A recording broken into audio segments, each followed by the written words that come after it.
So the Bulls just cannot win 4 games in a row. Haven't been able to do it all season, and every time you think, hey, maybe this team has turned the corner. They're playing with a newfound energy. They're playing well together. The offense is running smoothly. They're this team that just loves to suck you back in and then get absolutely obliterated. And really, the Bulls weren't in this game at all from the jump. I mean, aside from that mini run where they went down 22 early in the first quarter to cut the lead to 10, got the crowd back into it a little bit. Aside from that, the Sixers completely controlled this game to the point where Joel Embiid only had to play 16 minutes tonight. James Harden was ruled out for the game, which, to be honest, I kind of wished he had played because he's been so bad up against the Bulls. We could have used all of his missed shots tonight because the Sixers were really feeling it, especially from 3, going 16 for 37 from deep, while the Bulls, an abysmal 6 for 25. The 3 ball just continues to plague this team all season.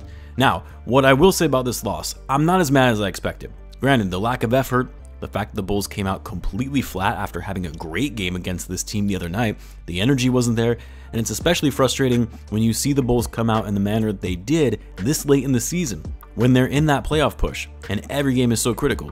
That being said though, did anyone really expect the Bulls to win both of these games against the Sixers? I know I sure didn't. So yes, the loss is bad, but the fact that the Bulls were able to split the pair of games against the hottest team in the league is good in terms of the overall standings relative to the schedule, because this was a game you would have otherwise penciled in as a loss. Still sucks though, because had the Bulls met with the Sixers with the same level of energy and passion we saw the other night and actually won this game, stealing both games against the Sixers, the Bulls would have advanced to 9th in the standings and would have only been a half game back of the Hawks, as both the Hawks and the Raptors lost tonight.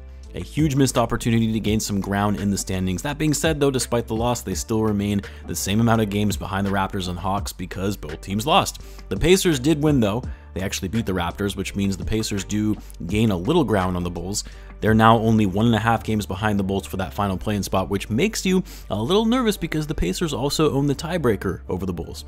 The Wizards, on the other hand, are in an absolute free fall again tonight, losing. They've lost 4 in a row and 8 of their last 10, so I'm not worried about them. Anyway, there's not really a ton to say about this game, other than the fact that the Bulls looked lethargic and didn't come ready to play.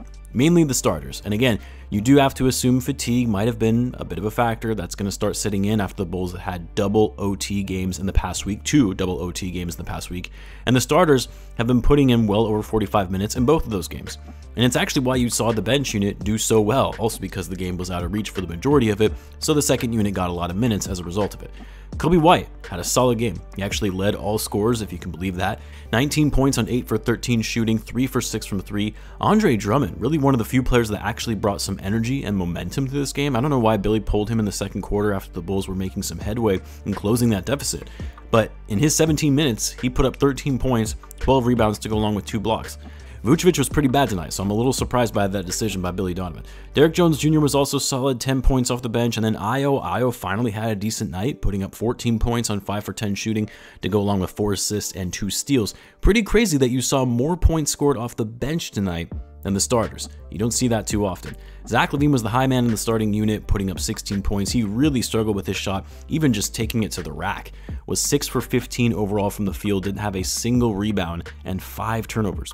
Vucevic, his shot was off. He didn't even have Embiid on him most of the night because Embiid barely played. And then, of course, DeMar appeared to re-aggravate that right quad and did not return to the game, which by that point, the game was more or less over. DeMar was 0 for 7 tonight. Adam Embiid said on the broadcast this was the first time since 2015 that DeMar has finished a game with 0 field goals. Something was just off tonight for all of these guys. Maybe it's just being overly tired from the long grind of the season, the heavy minutes they've been playing lately, but the guys could just not get it going. A complete contrast from what we saw the other night in Philly. But Philly was in the same boat though. I mean, they're the same team that they just saw the other night. They're going to be just as tired as the Bulls. Anyway, like I said, I figured the Bulls were going to lose one of the pair of games against the Sixers, if not both. Just didn't expect it to follow in the way that it did, having one of the better performances of the season against them in the first one, and then following it up by getting absolutely destroyed. I don't know, I guess that's kind of been the Bulls' MO all season. Did I mention, by the way, I'll be at the game against the Lakers at the United Center next Wednesday. The Bulls hooked me up with some tickets again this season. I'm going to be taking my dad, so if any of you are going to be around, hit me up, send me a DM. Would love to meet some of you guys. Also, check out my interview with Adam Amin from yesterday if you missed it. Always great to have such a well-spoken, knowledgeable guy like Adam on the channel. Bulls are off tomorrow, traveling out west to take on the Blazers, as well as the LA teams really need to win at least 2 of those 3 games, if not all, for the Bulls to remain in that playoff hunt. Really, the Bulls need to do everything in their power to get that 8th seed, so they have 2 chances to make it to the playoffs by way of the play-in, but we can talk more about that a little bit later. As always, guys, be sure to subscribe, and I will see you in the next one.